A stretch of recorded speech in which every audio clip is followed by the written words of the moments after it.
Stuart, Arnie, Jakob, podcasters, reviewers, searching for a film that can be both smart and entertaining. Then the upcoming release of The Avengers alters their movie viewing.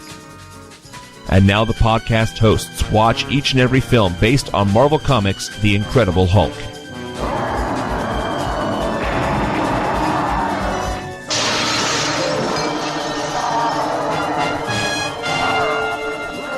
They're watching all Marvel movies and reviewing each at NowPlayingPodcast.com. Mr. McGee, don't make me angry. You wouldn't like me when I'm angry.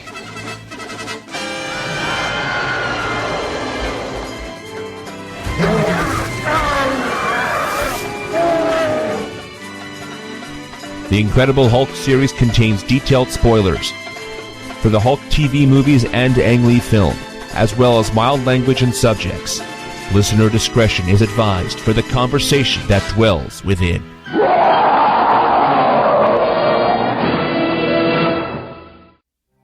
Today we're discussing The Return of the Incredible Hulk, starring Bill Bixby, Jack Colvin, Lou Ferrigno, William Daniels, Gerald McRaney, and Laurie Prange. Directed by Alan J. Levi.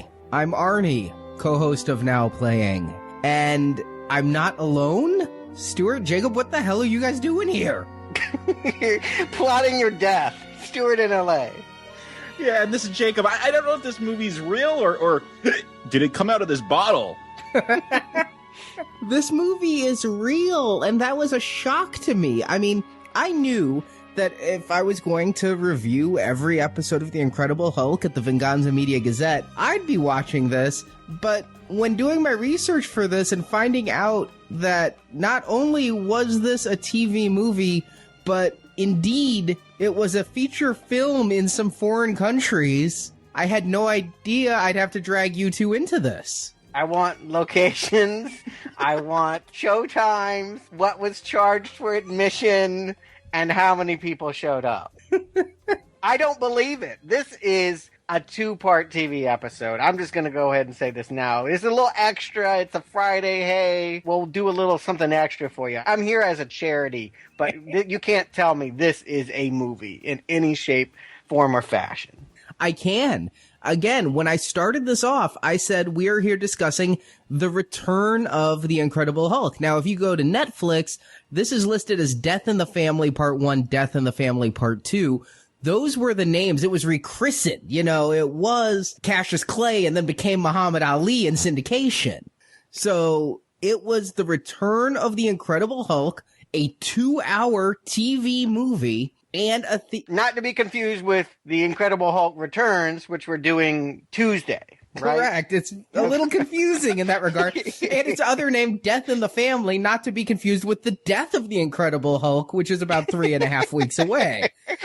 All right, so why are we doing this again? Because somebody somewhere threw it up on a projector. All right. In a foreign country. And that's what I've learned most out of all of this Red Brown Incredible Hulk stuff is that, A, foreign countries apparently don't get our good movies, and B, they'll pay for our television. You have to wonder what's on the air there that makes this a cinematic event. It was the 70s. Honestly, maybe those countries didn't have television? Possibly. And I wouldn't want them to miss this. Well, the other thing that I learned was that nowadays, when making TV, you know, anyone who follows TV knows they make pilots to see if it's going to be a success, if the networks want to buy more. And they now make shorter pilots. I've seen like there are 15-minute pilot episodes for hour-long dramas just to see a taste of what it is. I guess network executives are too busy to watch a full hour.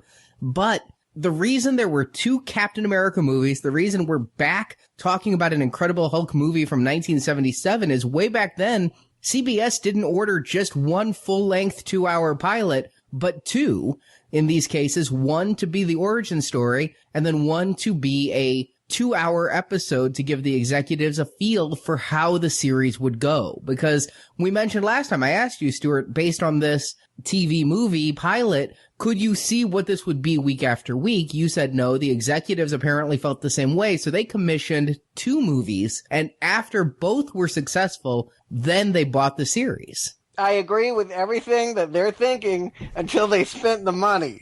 But okay, we'll get there. I will agree. It does feel what my memories are of the Incredible Hulk show. This is emblematic of it. It feels like a template. It feels like a map they would use and go to again and again and again. It is the formula by which they made that series. So, Arnie, for those of us who weren't in an Uzbekistan theater in 1970, whatever, why don't you tell us what goes on in this movie?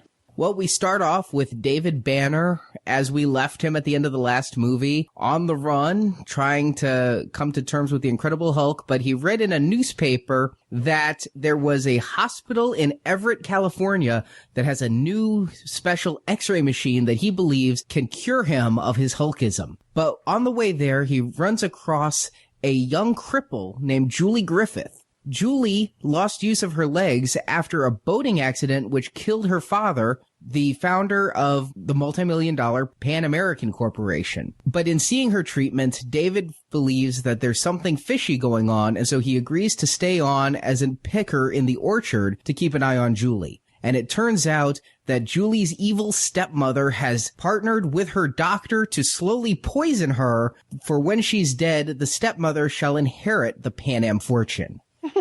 Please go on. That always happens. But unfortunately, the Hulk comes out first when David is escorted off of the farm by Denny, played by Gerald McRaney. And then again, when trying to rescue Julie, Julie starts hitting him over the head with a pan of water. And finally, when chased by some of the stepmother's thugs, by dogs, and attacked by bears and rattlesnakes, and then again when the Hulk falls into quicksand. We're going to get into all of this, but it does have a happy ending with a bit of a mysterious ending, as the Hulk does get Julie to the sheriff to turn in the stepmother and the doctor, who are arrested, and David treats himself with the x-rays and wanders off into the night, never knowing if the cure worked. A happy ending for who? Well, I guess we'll get into it. Happy ending for Julie? She's not dead? And her old coot friend, who we're going to talk about as well. Yes, I guess it is really his story. But as we start off, I do want to take this opportunity, it may be the only one I have, to really talk about the opening credits. Last week, I mentioned all those scenes that I thought were so iconic to me because they were always in the opening credits. I had no idea this movie would start with those credits. It's a bit more elongated than I'm used to week, but there it is, the opening narration, the theme, which I don't know if it's stealing a little bit from Halloween or The Exorcist with that piano music, and Mr. McGee, don't make me angry, you wouldn't like me when I'm angry. These opening credits were all I ever saw of the pilot until I bought the DVDs in 2008. This was the Hulk's origin story for me. Do you need to see any more of the pilot? I'm actually going to say I like the expediency of it. It reminds me of the fact that really not a lot happened in the pilot, that it can be condensed so easily into 5 minutes or less. I think that's always been my beef with TV is not really about savoring the moment to moment. It's about elongating the story, and you just hang around waiting to find out what's going to happen. I think that the 5-minute opening here is stronger than the 90-minute pilot we reviewed on Tuesday. So you're giving that a recommend. Watch these opening credits. That first Hulk movie gets a recommend from you, Stuart, now. Yeah, sure. Okay, why not? The first Hulk movie in 90 seconds is a recommend. Yes. Yeah, there it is. Try and figure that out in an arrow, Arnie. I was just trying to comprehend, was this opening playing on that film strip in whatever weird little country this came out in? Like, you think about going to the movies today, and if a movie opened up that way, like, no, it just wouldn't happen, right? To me, this just yelled TV. Like, I know that somewhere this was a film, but right away I'm thinking TV. I liked it. Maybe these opening credits are the best part of this film. I'm just going to put it out there right now. But they took some of that iconic imagery that I liked from the first film we reviewed, the x-rays, the skull and the DNA, all that stuff. And yeah, it's in here. So a nostalgic trip for something we watched, like 3 days ago? Well, I actually think this opening credits is better because of that music, that creepy piano music. I will say, when I was a kid, 5 and under, when this was on TV, that piano music scared me. The skull scared me. the blood coursing through his veins and everything was freaking me out. And then that last shot where it goes split screen, Banner to Hulk. When I was 4, I'd have to leave the room for these opening credits, then come in to see the Hulk show. This was horror to me as a 4-year-old. Well, I even said it with the first film that because of that music, it does have that horror vibe. It's dealing with this guy that becomes a monster. And that's what I liked, is that it's kind of this downplayed horror vibe TV show about a superhero. Same with Doctor Strange. When they merge those two kind of genres, that's what I liked. And I feel we get away from that formula. I guess this is the formula, this film. That was the whole purpose it was commissioned, apparently. So I don't know, maybe I just have problems with the Hulk TV formula. You mentioned it was serious, and that's something to keep in mind, is that while this was coming out around the same time as the Amazing Spider-Man TV stuff and Wonder Woman was on the air, really, Wonder Woman was kind of campy and winky to the audience, and we all know how the Batman stuff of the 60s was. This is perhaps the first superhero property to ever take it so seriously. Keep in mind, we're well a year before Richard Donner's Superman would come out. But then we pick up with this. I get the impression this is intended to be like the same day after Banner leaves the funeral, right? He's still wearing that same tan zip up. Well, it might have been a couple days. He's got a little beard growth going on there, but it hasn't been long. I gotta ask, where is he exactly? We find out that eventually everything that happened in the pilot is in Sacramento, and that he hitches a ride up north around a quote-unquote Highway 2. There is no such thing as Everett, California. There is an Everett, Washington, and it does have a Highway 2 that runs through it. Is this supposed to be Seattle era? Why isn't it raining? And why are they growing oranges? Yeah, I was going to say, all the orange groves, aren't those all in Southern California? I grew up there, remember all the orange groves, maybe Central California where all the farmland is, but I was confused because they said they were Sacramento, but he was headed north. Yeah, there's some weird geography going on in this California. I suspect all of the Hulk series was shot in and around Los Angeles, but do they traverse the world, or at least America? Does he go all over the country? I imagine he couldn't spend all of his time looking for answers in California. He does, and they actually did some location shooting. If you read my reviews on the Venganza Media Gazette, it was several months after this, but a few more episodes into the series, the Hulk goes to Times Square. Oh, okay. So they were doing some location shooting. The one thing I really did notice with this was Banner looking at a highway sign, and that highway sign quite clearly says California on it, and it's right as he's walking towards the orange grove. So there is a fictional Everett, California, I suppose. Okay. Well, I'll buy that. It's not the first time they've made up a town. I mean, creative license, sure, why not? But I wasn't quite convinced whether he had maybe gone to Washington State or not. I didn't know what they wanted me to believe. I'll do something that they couldn't do in the theaters or in the 70s. I have just blown up the DVD frame. The news article he was reading in the back of the truck. Everett Memorial Hospital in Everett, California has just begun using the most advanced radiology unit in the state. The new $1.2 million unit. Yeah. You can't buy any unit for $1.2 million in medicine. I'm pretty sure that's what your insurance gets billed these days for getting an X-ray. Yeah. Is capable of delivering virtually every kind of radiation therapy, including X-ray, cobalt, microwave so it can cook your lunch, and new multiplex combinations of radioactive impulses over the entire frequency spectrum. It is hoped the unit will open new methods of treatment for cancer and various other afflictions, like perhaps Hulkism. Jargon. I mean, we complained a little bit about that last film where they get in their little science techie talk. At least they had ridiculous X-ray machines that went to 11. Yeah, they're just, here's your magic X-ray machine that emits every kind of ray imaginable, and maybe it will cure your Hulkism. Sure. I got to ask you, Arnie, because you're the big Hulk TV fan, was there a different kind of X-ray that he went after every episode? No, at one point it was a plant. Oh. And there's all these other types of cures, and, you know, some are often the fool's errand, and sometimes there's an actual cure that must be destroyed for the greater good. Of course. Did he ever try therapy? I feel like anger management might really be the best way to handle this. If you turn into a raging beast every time you lose your temper, maybe the solution is not to douse yourself in radiation. Maybe you should just take a time out, count to 10, have a nice cool glass of water. water. Or maybe get laid. I think that's why he's hanging around the orange groves of Washington State or California or whatever. Well, Stuart, it's many weeks away in my Venganza Media reviews, but he does try antidepressants. Yes, it goes poorly. But yeah, he ends up in an orange grove in Everett, California. An orange grove / cemetery. Yes! First of all, he's stealing oranges from a cripple girl.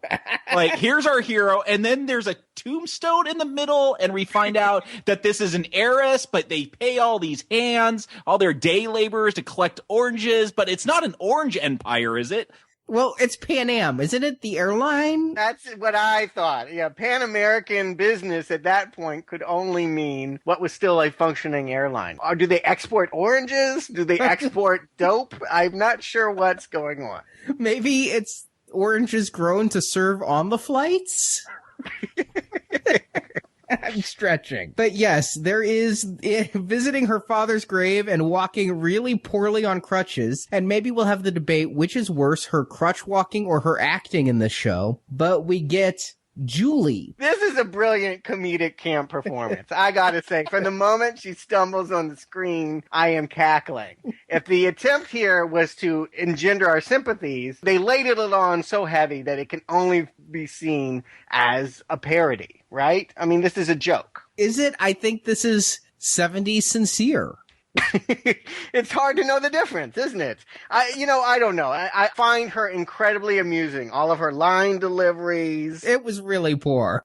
She holds up photos about when she used to jog around the world with her dad in tracksuits. Yeah, those tracksuits were awesome. I wanted to know if it was a pun when she said not having working legs was a drag. My favorite line is, neither of us are into running anymore. I'm like, oh, God.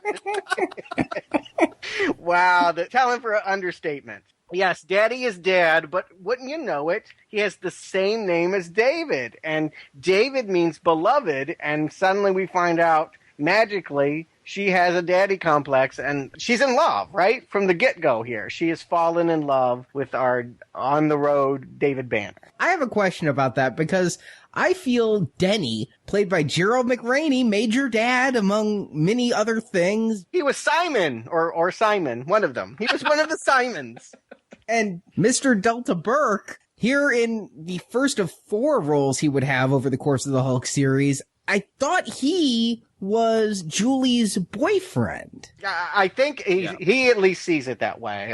He's definitely the romantic rival that feels threatened by the arrival of this orange picker. Who's calling himself what? David Benton? Does that mean anything?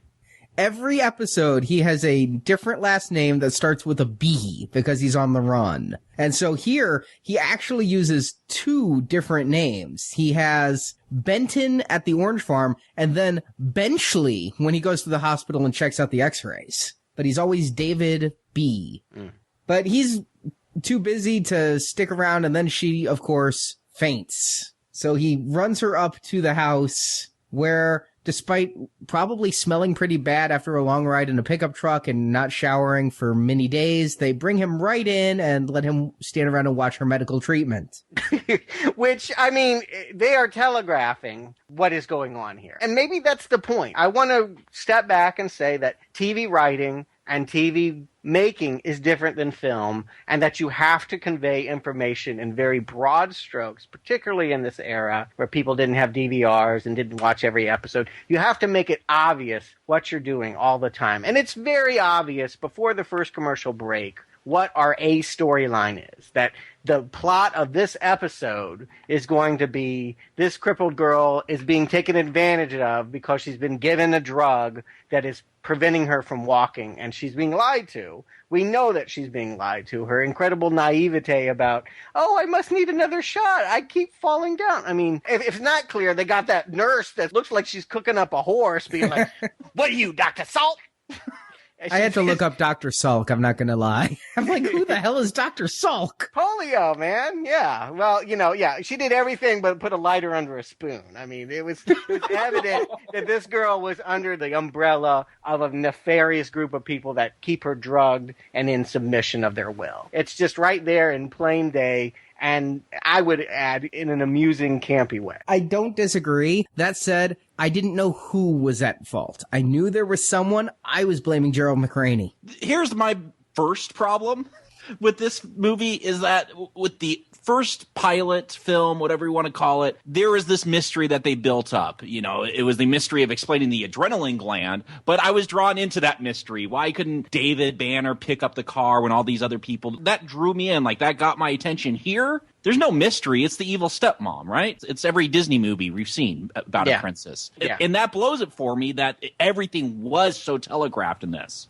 See, I didn't get it was her. I thought it was the boyfriend because he comes in, he's all very gruff, very, who's this guy? You know, the stepmother seems very inviting, brings David up, introduces David, says, why don't we give David a job? I thought that the stepmother and David would be the ally. Julie would be caught in the middle, and this boyfriend would be trying to kill her for reasons not yet known. Did we know at this point about the Pan Am fortune? No, that's after the commercial break. You got to come back with your pot pie.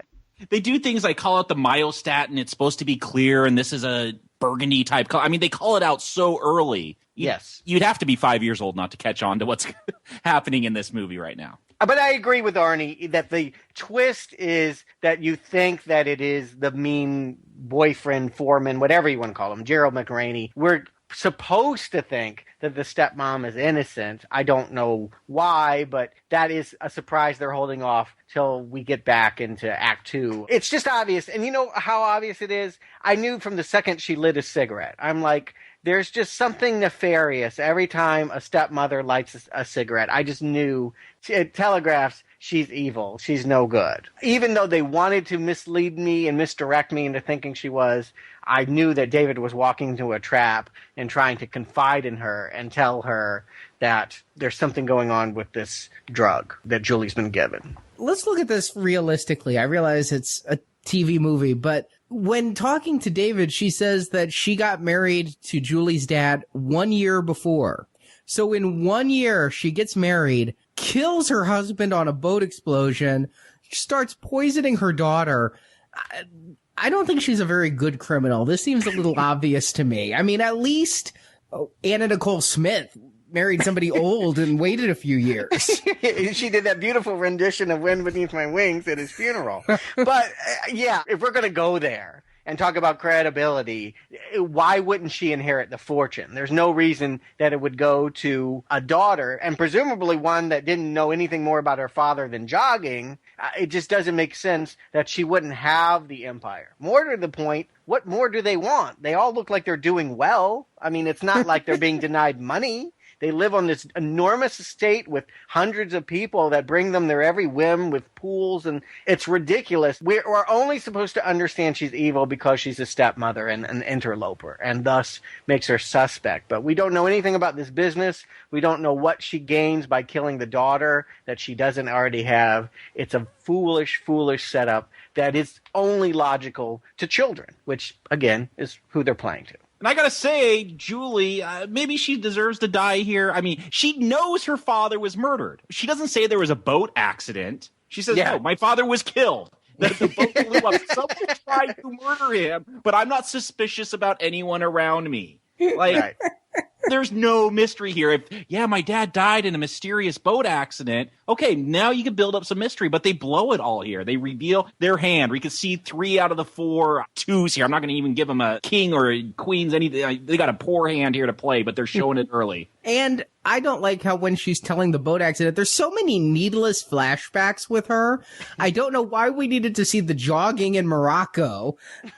I don't know why we needed to be shown so early the guy who rescues her from the boat. I mean, if she can't see his face and she's telling us the flashback, I think this guy should be a mystery. Is it Gerald McRaney and he's a secret admirer and he doesn't want her to feel indebted to him? Is it the doctor who rescued her? No, we see his face right away. So later on when he shows up, we're like, oh, it's him.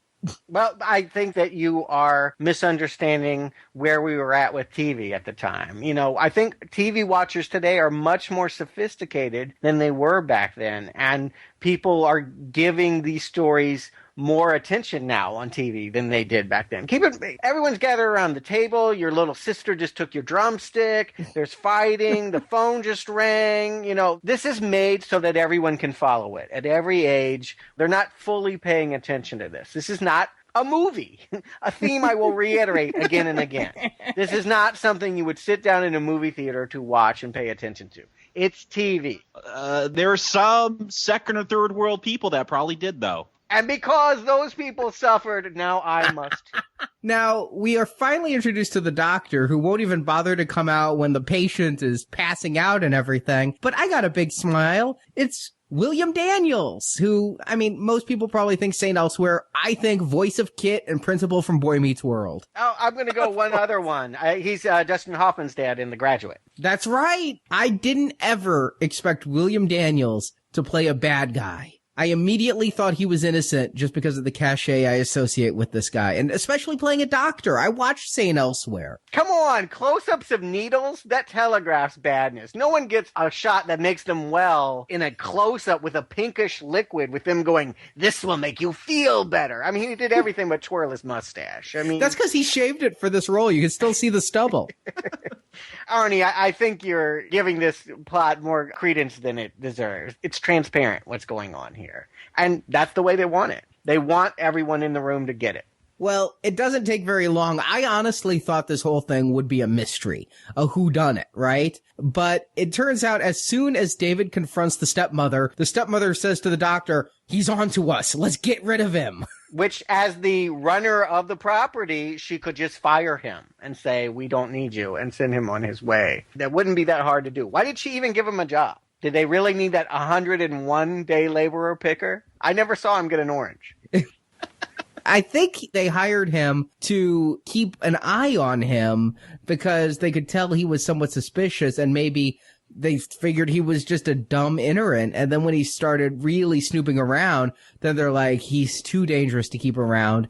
And because of his suspicions, if she tried to get rid of him after that, he could go to the cops. But by having Denny do it, and basically all Denny was doing was firing him. Denny was the foreman. Denny had firing privileges. And so by getting Denny to fire him, and Denny just thought he was firing him because he's creepy towards Julie, that is what she was doing. I want my Hulk. Where's Lou? It's funny you say that, Stuart, because my wife, she sat down next to me when I started watching this movie. And after, 15 minutes, she's like, where's the Hulk? Why are we watching this? Isn't this called the Hulk? Where is he? This is taking too long. Well, the formula of the Hulk that I know is at the top and bottom of every hour, Banner would Hulk out. 2 per show, never fail. And I was wondering, with this being a 2-hour episode, how many times he'd Hulk out and where it would be, because we talked about the pacing last time and the Hulk took a long time to show up because of the big origin story. So I was pretty happy where right at about the half-hour mark, we get Lou in the wig and the eyebrows again. Perhaps that he could have appeared just a few minutes later so they could paint it below the waist. There's some pale, flesh-colored butt crack. Editing isn't quite as tight. Hey, I'm just saying, when you're a green guy and you bend over and you get that fleshy tramp stamp showing, it's obvious. Maybe on your 1970 televisions, the resolution just wasn't quite as clear as HD TVs, but they could have just painted a bit lower on some of these shots. But yeah, he starts beating up on these guys, and he brings the roof down on Denny, which kind of shocked me. And then the Hulk starts trying to rescue Denny, making me confused about the Hulk's motivations. Yeah, they've definitely wimped out there on the Hulk. I'm happy when he finally does arrive, and we certainly want him to beat up these guys. They're a bunch of jerks. We'll even find out all the henchmen. Denny proves to be innocent and inconsequential, actually. But the other guys are in on the whole thing. They blew up the boat. They know about the drugging. They deserve a big Lou ass whooping. And so it's satisfying in a cheesy sort of way. First he blows up their TV. I like that. He knows how to really hurt them. First I destroy their TV set, then I bring it down the stairs, and then I bring down the rafters. It's an entertaining moment.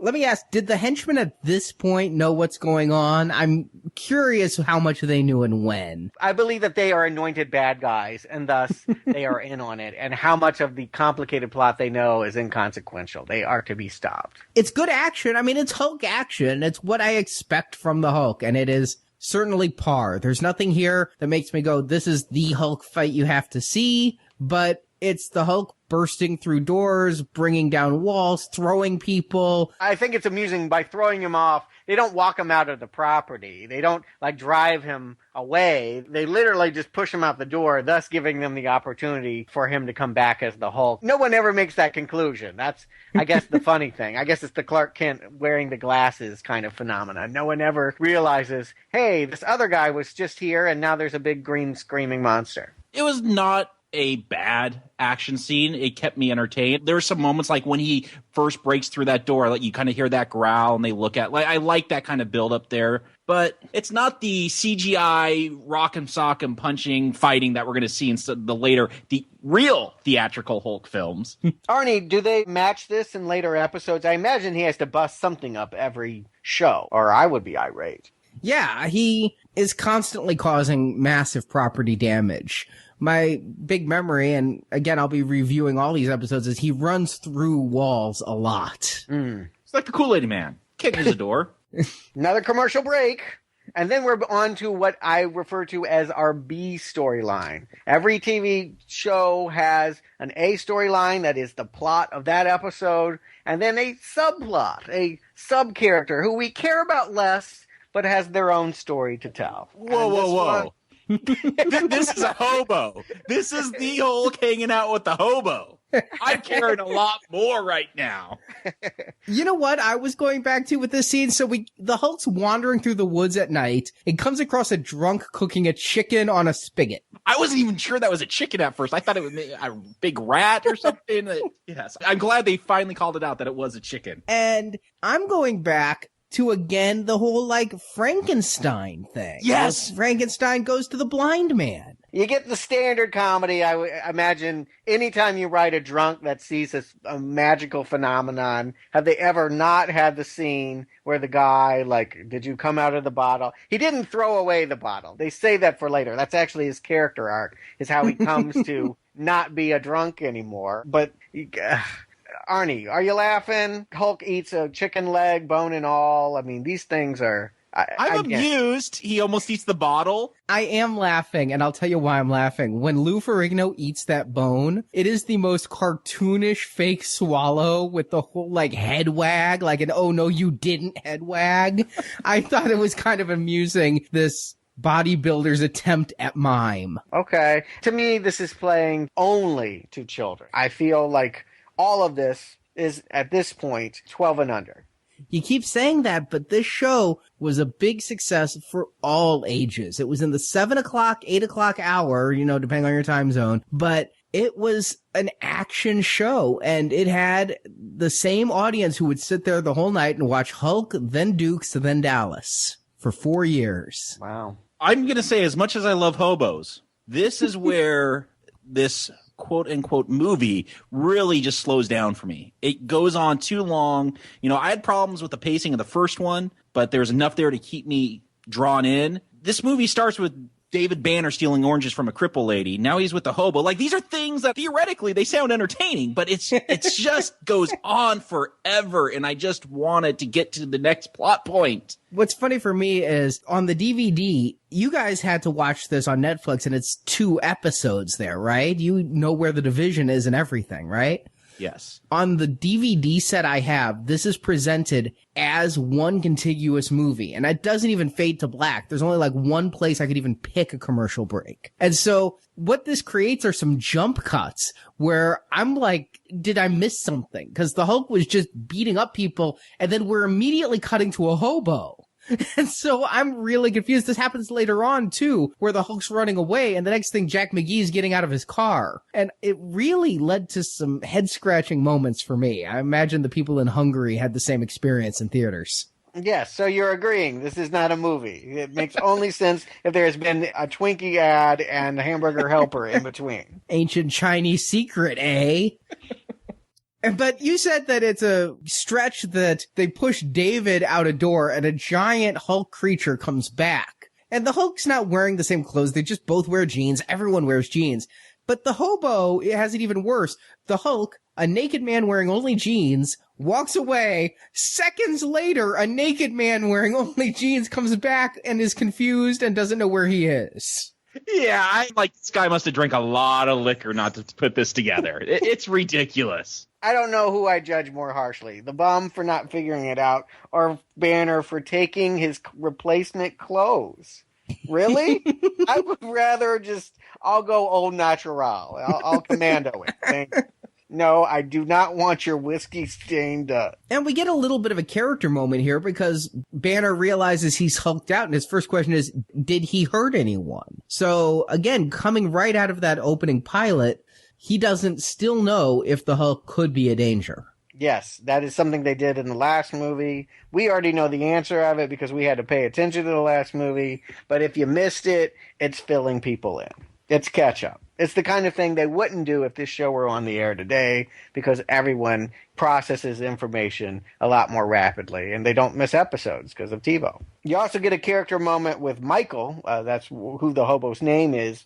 He doesn't turn David into the arriving sheriff. He also doesn't admit that he helped with Julie saving her life. He is defined as a person that has basically sworn off the world for raw chicken and whiskey. That's where he wants to spend his time, and he doesn't want to interfere and meddle with anybody's life for the betterment of them or himself. And speaking of metal, he quite obviously wears one around his neck that doesn't go with the outfit. I love the reveal of that, but we got a couple more commercial breaks before that comes into play. But he's wearing it quite obviously is where I first noticed is when he's talking to the sheriff, because there's this big red, white, and blue stripe around his neck. And I'm like, did he win the Olympics? What the hell is that? And it turns out it's a Medal of Honor that becomes a major story point later, but he's just wearing it quite like, you don't see this giant medal on the outside of my plaid shirt, do ya? It builds a mystery. He's our B subplot. We are supposed to care about this guy. We know that even though Banner leaves him behind, he has to come into play again. This is not just somebody that he runs into for a joke in one scene.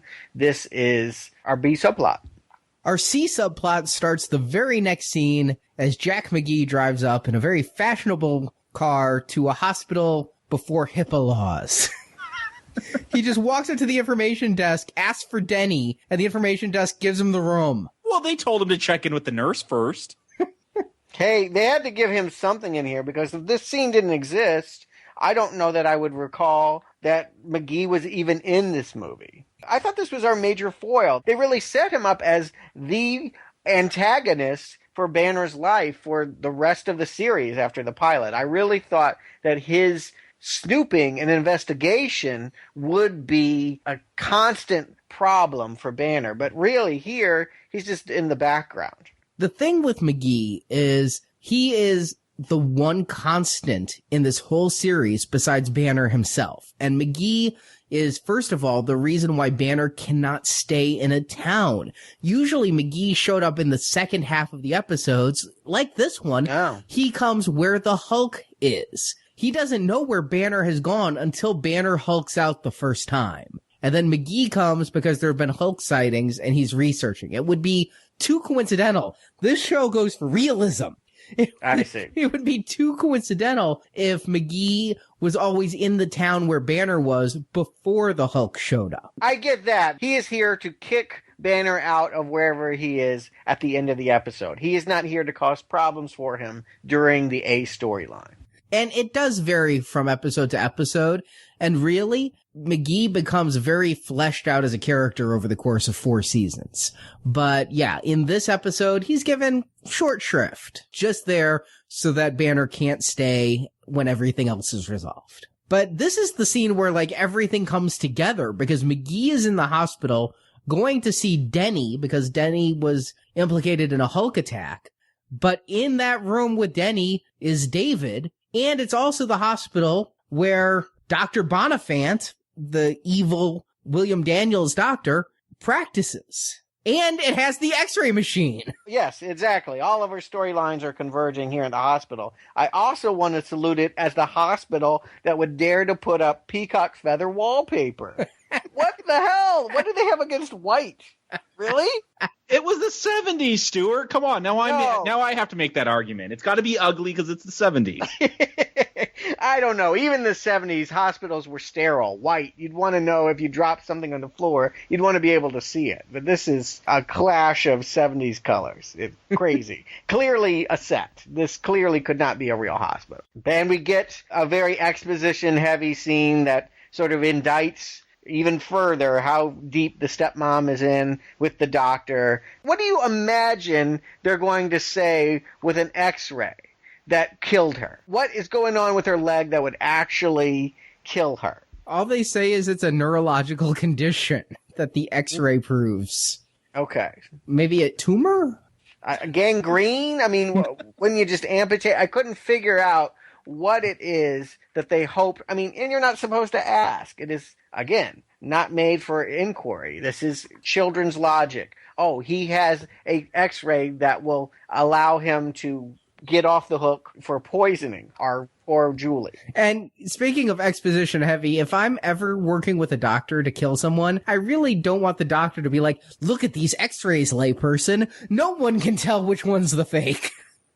Yeah, I was just like, dude, this guy is really proud of making the fakest fake x-rays ever. Like, are they going to really look that deep into x-rays? Aren't those just negatives? Like, it can't be that hard to fake them. They're going to look at what killed her. And I mean, presumably it's something that is poison. It's not going to come from a broken bone. I mean, unless she's like a pixie stick inside and there's like dust for bones, I don't think x-rays are going to get him off. But hey, whatever, party on. We need a chase scene, right? We need for Banner to get the evidence he needs to get this guy in jail, and rather than run it to the police, he's going to run and go save Julie. I love that the doctor, he's got to take a lunch break before he destroys the real x-ray. He's, I'll put it back, I'll destroy it later. Like, can't you just throw it in with some medical waste to get, child's logic. I'm going to go there with you, Stuart. Child's logic. Yeah. And Julie's gotten 7 doses, 1 more, and that will be what kills her. They got it down to a science.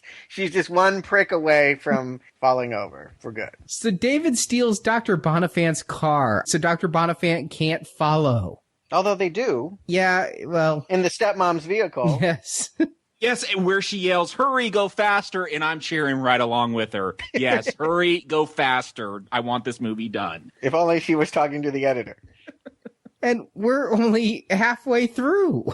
Yes, this is where part 1 ends. If you are watching this on Netflix, God bless you. You now have to click part 2 in order to get the rest of the story. Is that before or after the Hulk out then? The Hulk out starts at the beginning of part 2? Yep. So you only get 1 Hulk in part 1, but 3 in 2. Okay. Well, yes, but there was a Hulk in 2 scenes because he goes from hulking out to the campfires. Ah, right. So he goes to see Julie, who's drug delirious and been told David is dangerous. And so she starts beating him over the head with a tin water pail. I thought she was in love with him. I'm laughing. This is hilarious. Yeah, she is comic gold, really. It is kind of amusing that she's beating up David, and David, gets hit in the face, and then he comes back for her again and gets hit a second time, and that's what turns him into the Hulk. I love that he's hulking out, but he's still, hiding the x-rays under the bed. Yeah, he even says, have to find a hiding place. Yes. Let me put him under this bed that I'm going to destroy in a few seconds when I become a big green monster. Yeah, he throws the bed across the room. So did he put it between the mattresses? Yes. Okay, so it stayed there. He also causes even more property damage. The Pan Am Corporation better have money because he takes out a full wall this time. Nice. You know what? I'm with this series anytime they can deliver on this sort of sea-level action. I think that these scenes were then and now the crux of the show, is we want to see Hulk smash. It's a very simple phenomenon. I just want to see him break things, and it's satisfying to see him do. I liked when he hulks out in front of Julie. I really liked the music they used. It brought back that horror element, this weird, I don't know if it was a choir or what, it was just very spooky music. And I like that. I like the atmosphere of the first one, so I like that they brought that back, at least for this Hulk out, with the young cripple girl in there and the monster. I kind of like this scene. I agree with you, Jacob, and after watching this, I went and bought the soundtrack. Of course. How much did you pay for that one? 20. There is a soundtrack to be bought? Yes, the guy who did the music for this, Joe Harnell, did a lot of TV music. And if you go to joeharnell.com, you can buy albums of many episode-specific music as well as the pilot music with the famous themes. Oh. I bought all 5 discs. Can you buy the Wonder Woman sound effect that they clearly use every time Hulk jumps? Was that Wonder Woman? I thought that it was a less $6 Million Man ripoff than Captain America used, but... Oh, you're right. You're right. It was Bionic Woman, to be precise. She was the one that jumped. She had the legs. But yeah, they get rid of that as time goes on. They kind of perfect the Hulk as things go on. This is still, his second rodeo here. They still have the big brows on him, and they still think that special sound effects are needed when he leaps. It is a good leap, though. I mean, Lou does a very good fake jump many times here. Question, and I realize I may not be rewarded for asking it. They conclude, they being the doctor and the evil stepmom, that the Hulk is an evil entity. He beat up Denny, and he's a problem, and now that he has Julie, she's probably going to be killed by it. They're in fact being like, it's the perfect cover-up. Why not just let them run off into the swamp? Why pursue? Hulk smash. I think that's your answer. All right. I would say the appearance of caring. Okay. They got to keep up massage, and more than the sheriff, they need to send out a guy with hounds and a guy in a helicopter. And also, more to the point, I think, I don't know how they know this, but at some point, I mean, it becomes a race to the ranger station where she has proof that they're trying to kill her. So it becomes a chase because they need to capture her and give her her last dose before she turns them in. Right. How they know that? Maybe their channel flipped and went, oh, we're on. I don't know. Hey, it's time for a commercial. And we're back. And David is changing back into his human form in front of her, and she knows his secret. And they still have that 60s Star Trek animated green blob on his face. Favorite line of the episode? Is that my medicine? It's your poison. I love that somehow he kept that wrapped up to keep the doctor's fingerprints on it. I mean, his pants get really tight when he hulks out. That would have just get crushed, and then you've got a nice linen cloth around there. Won't that just wipe off the fingerprints? I was thinking that. He's like, the fingerprints are all over it. I'm like, not if you keep rolling it in your hand like that. You're taking them right off. And more to the point, won't it have David Banner's fingerprints on it? The guy that's supposed to be dead? Yeah, but he may not have ever been printed. There is that back then. Yeah, true. Does Hulk have his fingerprints? Well, at the least, they'd be bigger. Right. But same loops and swirls. But I don't think if you looked at a fingerprint twice the size of mine, a fingerprint analyst would go, same person, just with a swollen thumb. Yeah. But for some reason, the Hulk always seems to run off into the same area of what is this, a swamp, a forest, It's a vacation swamp in Washington State where they grow oranges, of course. Maybe Man-Thing lives here. I don't know. It is the dark water. I just think it's funny. This is where they were on the boat when it blew up to begin with. Like, really? Wait, this is where the boat was? Yeah, it must have been because Michael saved him. Why was it in a swamp? Why would you yacht with your daughter in a swamp a few miles from your plantation? These people don't deserve to have money. They don't deserve to be rich. They're too stupid to know how to do it. Go back to Morocco and jog or something. Really, what a waste. I was confused how Michael was even around to save her. The original explosion. I'm like, did he used to hang out at the beach? So they were yachting in a swamp. I can only presume that this is the same location. Here's a fact about TV. They got to shoot it in a week, and you got to only have 3 or 4 locations, and thus you'll always see them repurpose the same locations again and again and again. It had to be this way. Yes, unfortunately it did, but logically, no, it makes no damn sense. But none of this made sense. I mean, the destinies of Michael and Julie being intertwined here are re-goddamn ridiculous. But they stop by Michael as fruitless. He just points them in the direction of a ranger station and makes them go off on their own. And it's 7 miles. And I'm thinking, okay, she can't walk. A person at peak can do a mile in 12 minutes sustained. So at the very least, it would be 90 minutes. Carrying her, they've got like a day's walk ahead of them. Well, he makes a very good case about not helping him. David actually is like, you're just going to wear that medal. That means bravery. Meanwhile, there's these people coming with dogs, and they're not going to believe your story that you didn't meet us, and that's why you should help us. I'm like, no, that's why he should close the door in your goddamn face. Yeah, exactly. Some killers are coming with dogs and guns, and you want me to get involved with your life. I'm with Hobo on this. Crack of 40 and let's go. But it's the hobo with a heart of gold. He's constantly getting involved to help people in need. Yes. Well, yes. And so they run off on their own, but when Michael hears the dogs, he joins them, and then they go towards the swampy area where there's a bear.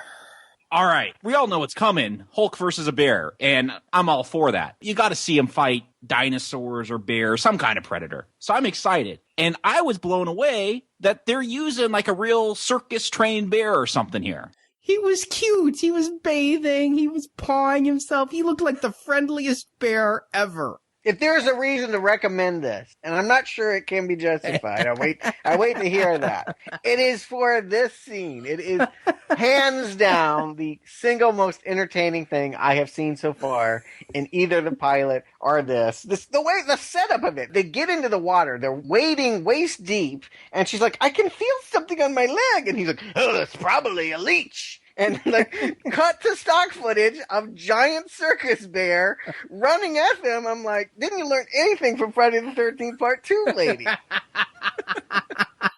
But here's the thing, like, when the bear attacks Banner and then he hulks out, like, it's a real bear. I'm like, dude, they're not using a guy in a bear suit. This is amazing.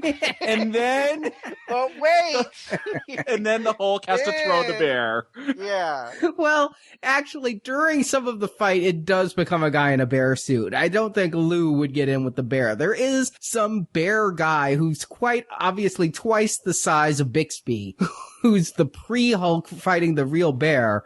But then, yeah, there is the guy in the bear suit fighting Lou.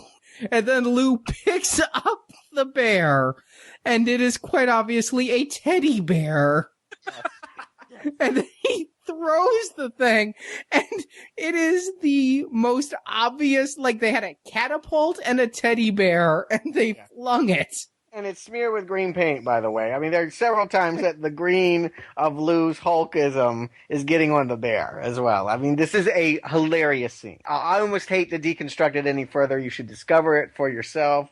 It comes 70 minutes on the DVD. It would be about an hour and a half if there were commercials. Right. And the thing I love about this, though, is because the bear was so cute when he was walking towards them and everything, I'm like, oh, the Hulk just killed the bear, because there's no way that bear could have lived. Nope, he just gets up, walks away, back to the stock footage. I was rolling. I'm like, dude just threw a bear like 20 miles and it just strolls away. Because it landed in water. It's the rule of water on TV. And then the Hulk, he's never been in a pool before. He starts just splashing. He's attacking water. Hulk splash. Well, it had leeches. Maybe he's fighting the leeches off one by one. There were no leeches, just swamp bears. I don't know. This is Stuart, you live in LA. Don't you know if you head north of the swamp bears of Northern California? That's why you can't get me out of the mall. I know what it's like up there. That's why he got the hell out of California. Swamp bears. They got rattlers, too. Yeah. You know, you go from the Hulk versus a bear to Hulk versus a snake. Not quite the same intensity. And the fact that after this snake bites Hobo Michael, like, it's the Hulk. He could just step on it. He could just smash it. But nope, he's going to throw this too. The Hulk loves to throw wildlife.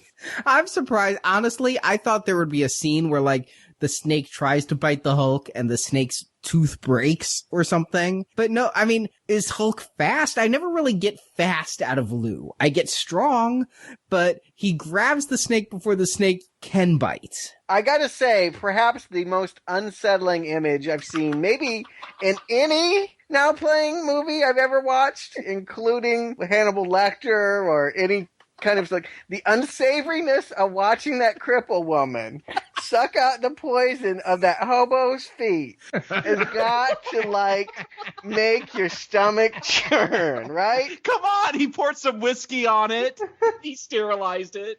That should be rated triple X or something. Like, that should not be on TV. That for some crazy-ass fetishists that, like, want to watch some scat grotesquity. Because I'm, like, this had to be uncomfortable to shoot. It certainly was uncomfortable to watch. I can only presume because she's been filled with poison that she could even bear it. But I don't know. I don't know why we're so hung up on Michael. They leave him, you know, they're like, he'll be fine, hide in the swamp. They're not really concerned about the fact that he's probably going to die from a rattlesnake bite. They use the metal as a tourniquet. He'll be fine. Yes, it's really just a point to give his character a complete epiphany of, we find out the backstory, what the metal is all about. It's what ties our main characters together. Julie, the real reason she can't walk is psychosomatic guilt, blaming herself for the boat exploding. And Banner has the Hulk. Well, Michael blames himself because his son went to Nam and saved a bunch of people, but died. And he blames himself because he used to talk up how great it was to serve in, what would it be, Korea? Maybe? World War II, perhaps? I don't know. Who laid this man? That's what I want to know. I guess what? Michael wasn't always a hobo in the middle of the swamp. Like, at some point he had a conventional lifestyle. And is his current depravity the result of his giving up on life? Is that what I'm to understand? Yeah. Okay. All right. Well, he himself was a war hero of some sort and talked up how great it was to be in the service and had a wife and had a child. And the son went off to serve in Nam. Presumably not drafted even, just his father kept talking about how great the army was and died there, and thus the drunken hoboishness that ends up leaving him alone in the swamp. yes. But unlike Denny, I mean, Michael shows up later. Poor Denny we never see again. Yeah. Then he got no arc. He was literally just someone to beat up in the first half. We needed a Hulk moment, and he provided it. This guy, he is our B story, and now that B storyline is over with. We're happy to see him resolved with his life pain. What do you imagine next for him? He throws the bottle away. We know that much. He's given up drink. What else is going to happen with Michael? It's told. It is? Yeah, I mean, we mentioned earlier that Julie has a bit of a daddy issue, and after sucking out Michael's leg, Michael's her new daddy. Oh my God, I'm going to vomit. and really... Oh God. Oh God. That's so horrible. I would have rather just got another dose of myostatin and be done with it.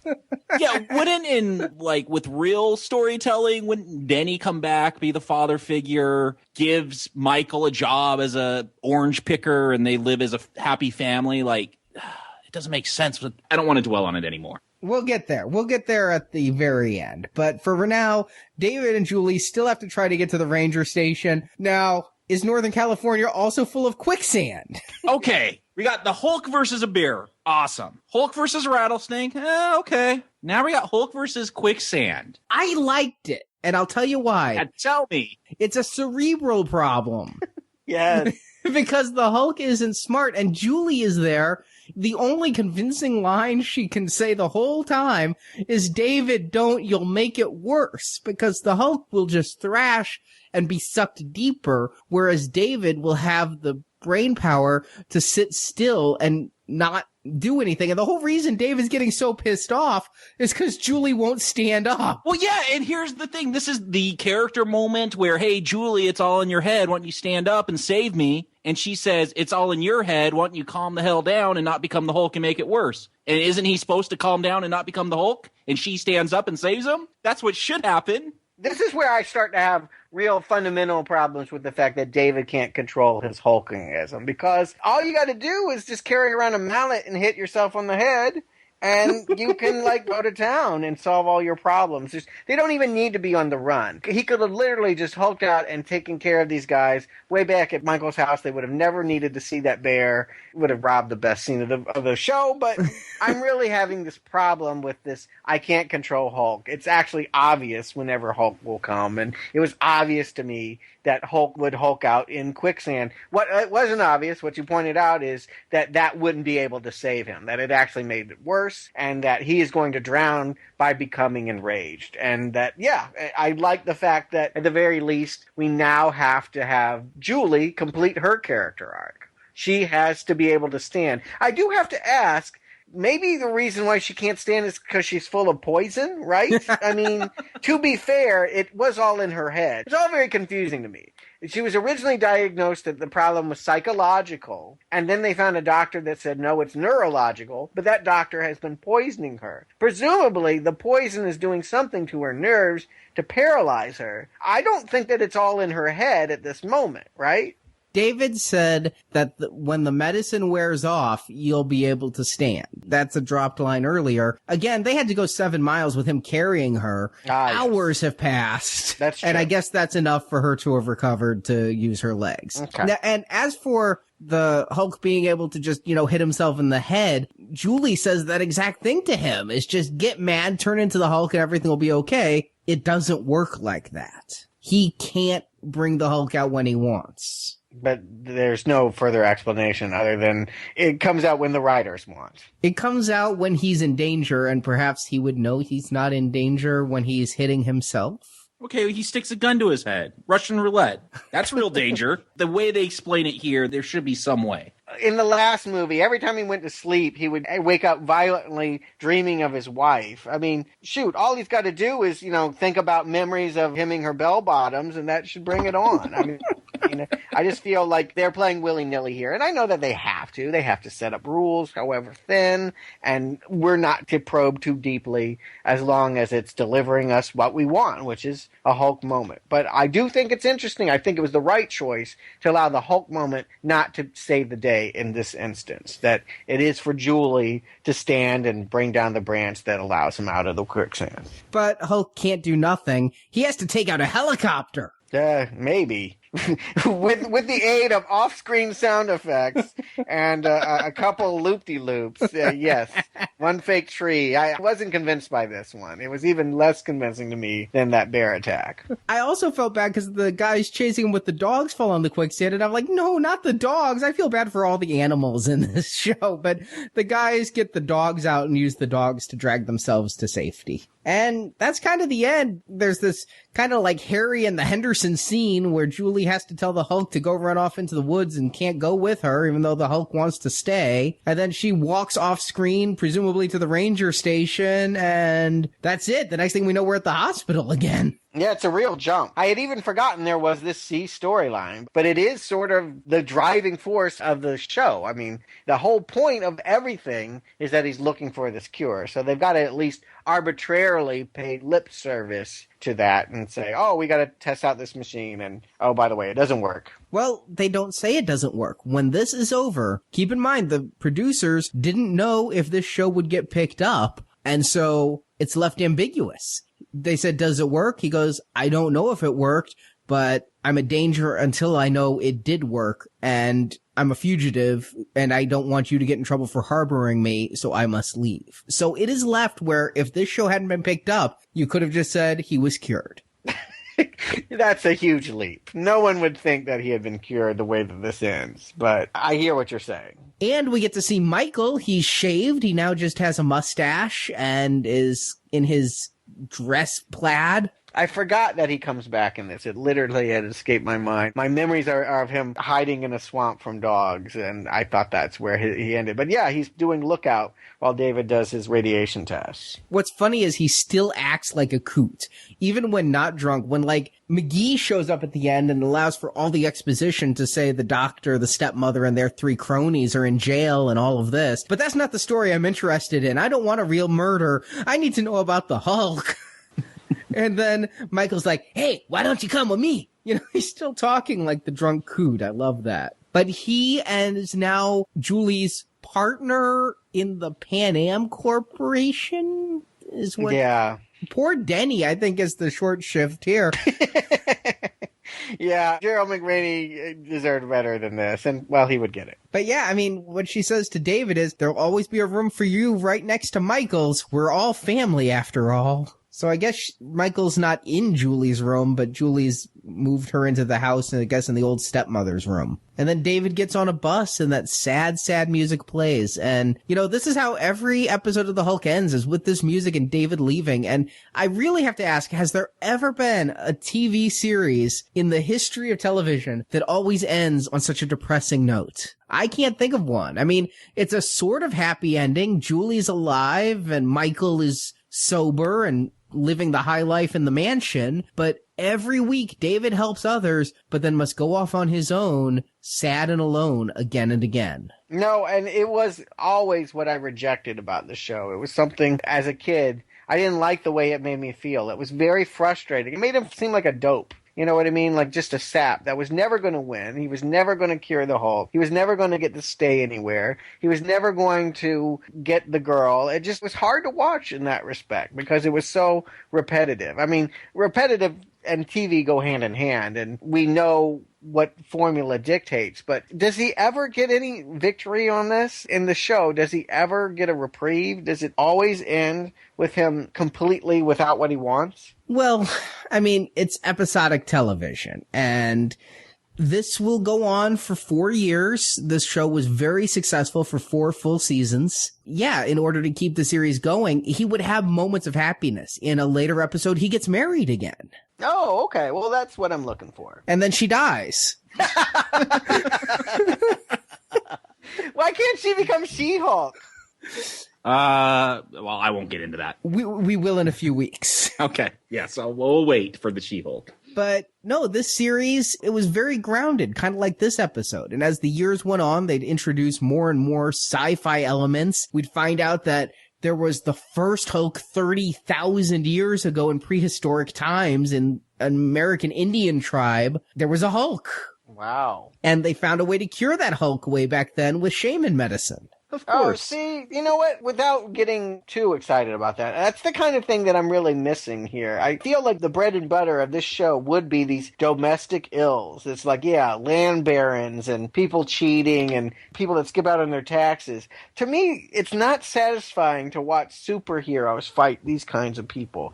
I want supervillains for superheroes. And I think that's part of my problem here was that he doesn't fight anyone cool. I like Bill Bixby. I like the kind of setup for it, but it's just not very satisfying that it's this storyline. Well, Stan Lee agrees with you because Stan Lee was a consultant on this series, and he was telling Kenneth Johnson, the TV producer, it needs more comic book elements. And I kid you not, he read this script and went to Kenneth Johnson and said, I love it, but the bear should be a robo-bear.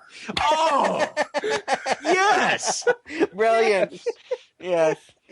If only Robo before anything makes it better. Yes. Robo Quicksand. Yeah, they should have done that. But as the series went on, it got more of those sci-fi elements. And you know what? If we had to watch a 2-hour episode, which this was theatrical, this was made for TV movie, but there were several 2-part episodes. And if you called this one of them, the one that I wish we'd seen is called The First. And this is the only time the Hulk gets a real supervillain. You get a Hulk versus evil Hulk episode. It is phenomenal. I'll be reviewing it at the Venganza Media Gazette a few weeks later. But if I could pick one episode, Stuart, that you would have watched and that I think would have satisfied you most, it would have been that one. That does sound cool. I definitely will read about that when you write about it. Will I go back and watch it? Well... And, you know, you asked if David ever gets a happy ending. Unfortunately, the show doesn't get a happy ending because despite doing very well in the ratings for 4 years as part of that block with Dukes and Dallas, in 1983, a writer's strike loomed. They were only able to film 9 episodes for the 5th season before the strike. And after the strike, CBS would not resume the series. Bill Bixby's contract was nearing renegotiation. Ratings had dipped a little. Cost had gone up a little. And basically the CBS producers feel this series had run its course. And Kenneth Johnson and Bill Bixby wanted a good conclusion for this. Johnson had talked about how he wanted a series finale where Bixby got his cure. And Bixby even talked about how he wanted to see the finale where he goes on trial for Elena's death and gets cured, and it all wraps up all of the things that were in these opening credits week after week, wanted for a murder he didn't commit. All of it wrapped up in a finale, but because of the writer's strike and CBS executives, it was never to be. That is too bad, but then again, it leaves the door open for future TV movies, of which we've got, 3 of them coming. How does that fare? Well, we will find out on Tuesday. But until then, Jacob, Stuart, do you recommend The Return of the Incredible Hulk? Jacob. With the last Hulk movie rewatched, I enjoyed the melodrama. It was almost soap opera-esque, and it was moody and atmospheric. I liked that. It had a good mystery that kept me engaged. I felt it could have been edited down. It dragged a little. But here, right from the get-go, the oranges and the graveyard and the orange, I get it that this was to show what the formula of the TV show was. But it seems like they threw out that formula from the original pilot, all that stuff in there that I liked. They just threw all that out and said, okay, now here's what people are going to watch week to week. And it drags, it's slow. It didn't keep me engaged. Man, it was hard to pay attention to the very end of this film. I was hoping there was a commercial break. I wanted to see, what new brand of mac and cheese I should be buying, something like that, instead of watching this film. I said after the first pilot that, I was going to return at 8 o'clock to see what that next episode of The Hulk was going to be like. Well, now I know I don't need to set that DVR or that VHS machine because I'm not into the show anymore. This totally killed it for me. So that's a not recommend. Stuart. Change the channel. This is not worth watching. Here's the test. Would you enjoy this movie if this did not have the Hulk in it? If this were a story about a hitchhiker who comes along and helps the problems, everyone would hate this show.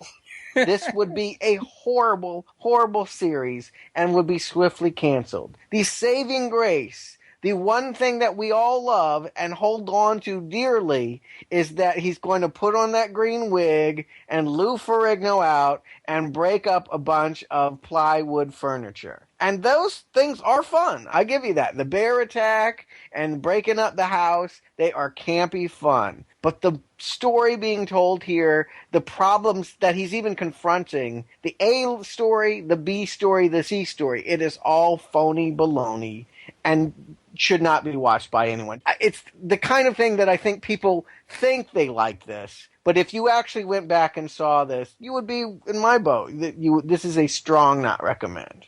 Stuart, you're just wrong. You are just wrong. Arnie, he just called you out. He said you think you like this. You are just wrong. First of all, how many of these shows were there on TV during this time that were exactly what you describe and didn't have the Hulk? The A-Team, every week a different town, sometimes a different country, helping out some random person. The Fall Guy. They help crippled girls find out that they're being doped with poison. Yeah, and things just like it. Yes.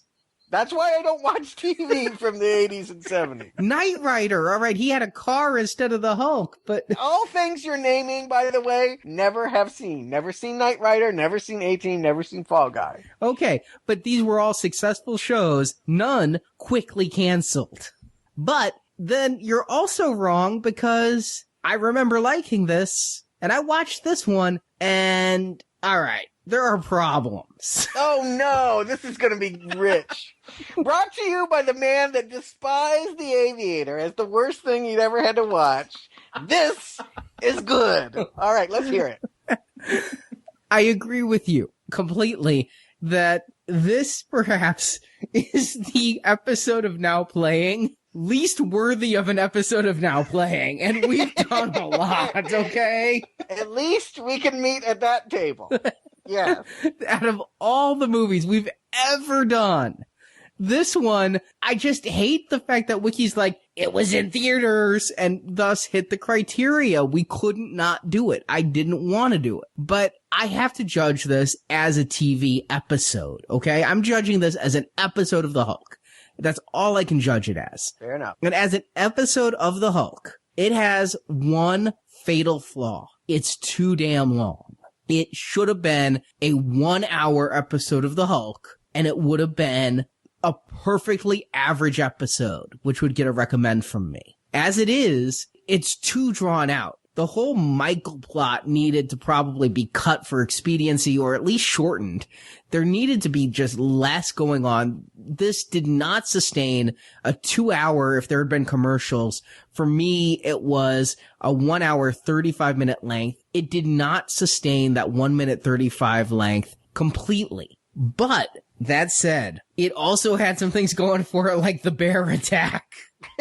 Yes. And some really good line readings. Well, wait, one. Give me one. I mean, good as in bad. Okay, all right. Good as in incredibly cheesy. Good as in laugh-worthy. Okay, yeah, I'll give you that. But all in all, you gotta take it for what it is, a 1977 TV episode, and it is par. It is average. It's just too long, so I'm gonna give it a weak recommend, but this really would be a litmus test on how much you would like the rest of the series, because if you're giving it a strong not recommend, yeah, you wouldn't come back even in a more abridged format. I don't think it would give you what you want. For me, if this were in that 1 hour, 52 minute after commercials removed format, it would give me exactly what I want every week. So I'm giving this a weak recommend. But going off of my test, Arnie, let's just say Hulk is not in this. You can agree it would be unbearably awful. No, because I did watch The Fall Guy. I did watch Riptide. I watched A-Team. I watched MacGyver. I watched Dukes of Hazzard. I watched all these shows, and it's the same damn thing.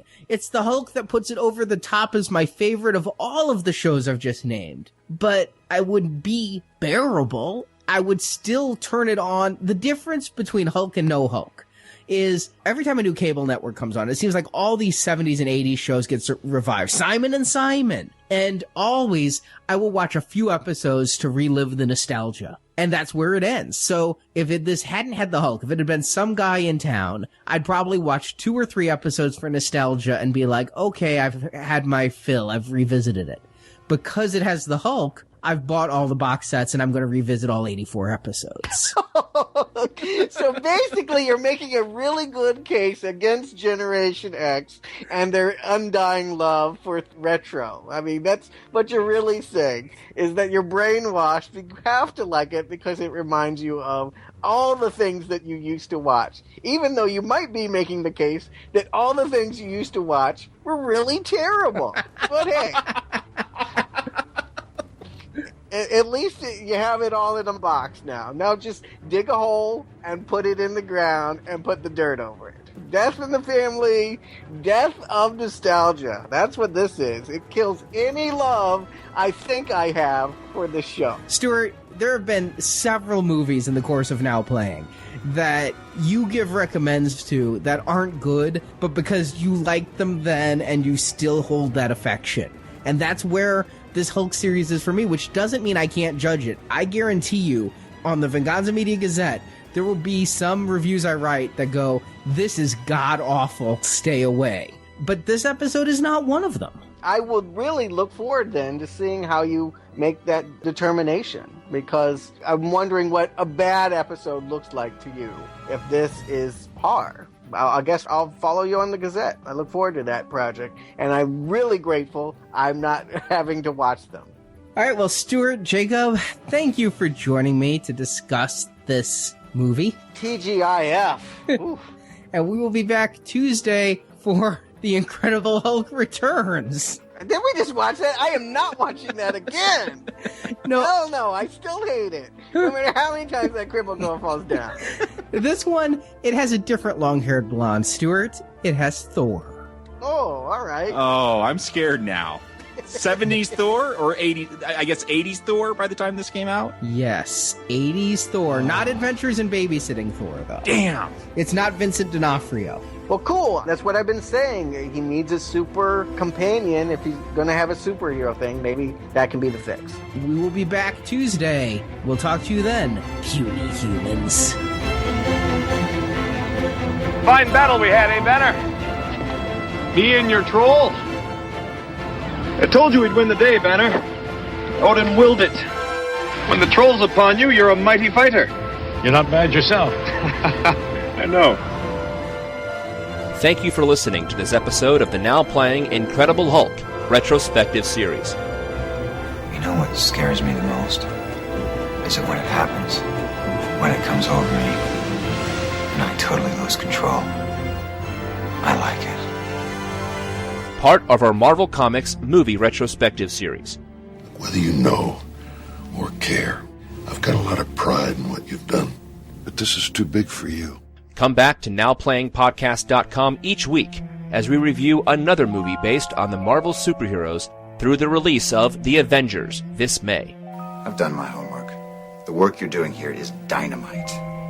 While at NowPlayingPodcast.com, be sure to check our archives where you can find reviews of other Marvel comic movie series, such as Ghost Rider, X-Men, Howard the Duck, Man-Thing, Blade, and Captain America.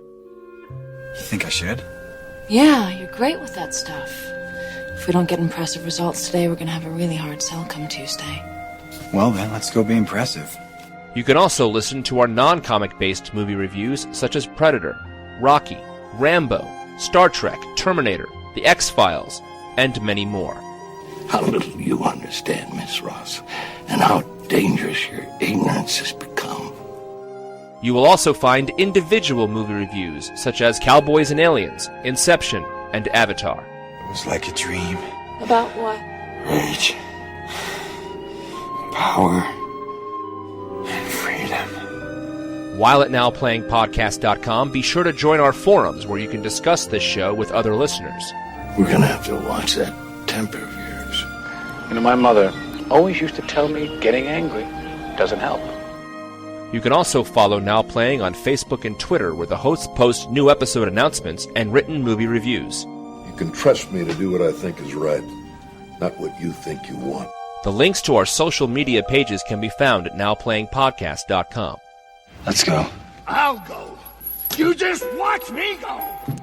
Support from listeners like you help keep Now Playing operating. You cannot imagine the unbearable finality of it. What can I do? You can find a link to donate using PayPal at the bottom of our website, NowPlayingPodcast.com. Come on, Bruce. Let's see what you got. You think you can live with it? Take it. Take it all! You can also show your love of Now Playing Podcast by shopping in our store, where you can buy panties, t-shirts, coffee mugs, calendars, teddy bears, and much more. You see, I can partake with the essences of all things. Do you really believe that I am separate from you? Now Playing's Incredible Hulk retrospective series is edited by Arnie. You poor soul. I guess we've all got our crosses to carry. Now Playing credit narration by Brock. This will be the greatest performance of your life. And the last. Now Playing is not affiliated with Marvel Enterprises, Universal Studios, or Image Entertainment. The Incredible Hulk and all of the Marvel Universe contains is the property and trademark of the Disney Company, and no infringement is intended. Peace of mind is for the dead, my friend. I guarantee. The opinions expressed on Now Playing are those of the individual hosts and may not reflect the opinion of Venganza Media Incorporated. Think of all the harm they've done to you, to me, to humanity. Now Playing is a Venganza Media production, copyright 2012, all rights reserved. I suppose I'm leaving now. Good guess. We've caused enough trouble. Call me when there is war to wage, demons to fight. Farewell. Farewell.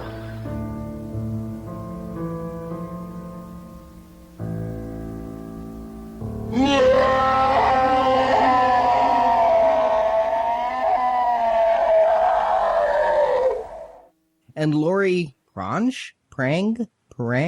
Any ideas? No, just leave her off. Who cares about her? I think she did an episode of BJ and the Bear, and that's about it, really. Prang. I don't, yeah, whatever.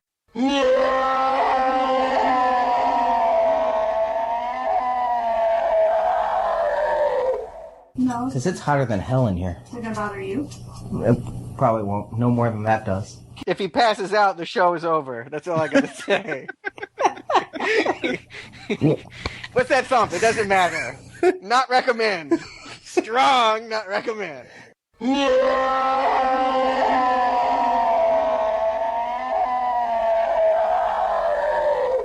But we get Julie, played by Lori. Determined. You're just determined to give a shout out to Lori Prange.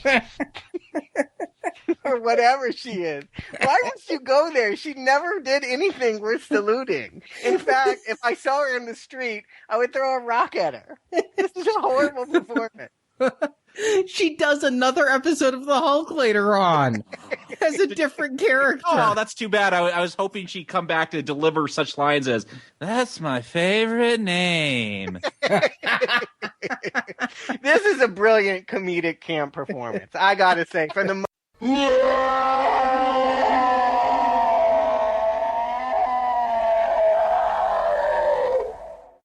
Mrs. Delta Burke? What? He married Delta Burke, right? Yeah. Oh, well, that would make him Mr. Delta Burke.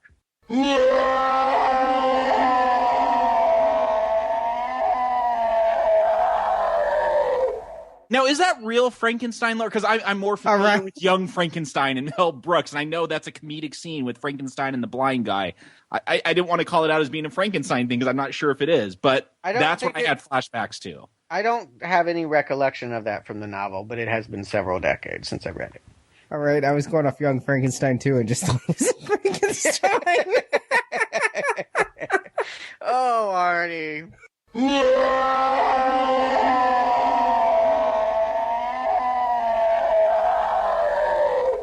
Maybe Man-Thing lives here. I don't know. It's just the dark water. I was actually having Swamp Thing flashbacks, if you've seen that film, as we get on to this. Not yet. I'm sure it's coming. Yeah. If I can make you watch this, I can make you watch anything. I'll probably be grateful. You're breaking me.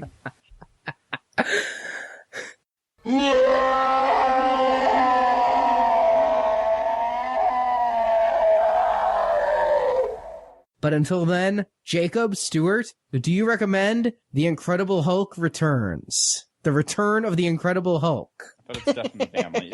Is it called Return? It originally in theaters, Return of the Incredible Hulk. Theaters. Stop. Stop it. I'm putting this on the Now Playing page as Return of the Incredible Hulk. One ticket stub sold for this, I will believe you. All I have is a wiki page, and I can't prove I didn't put it there. But I didn't.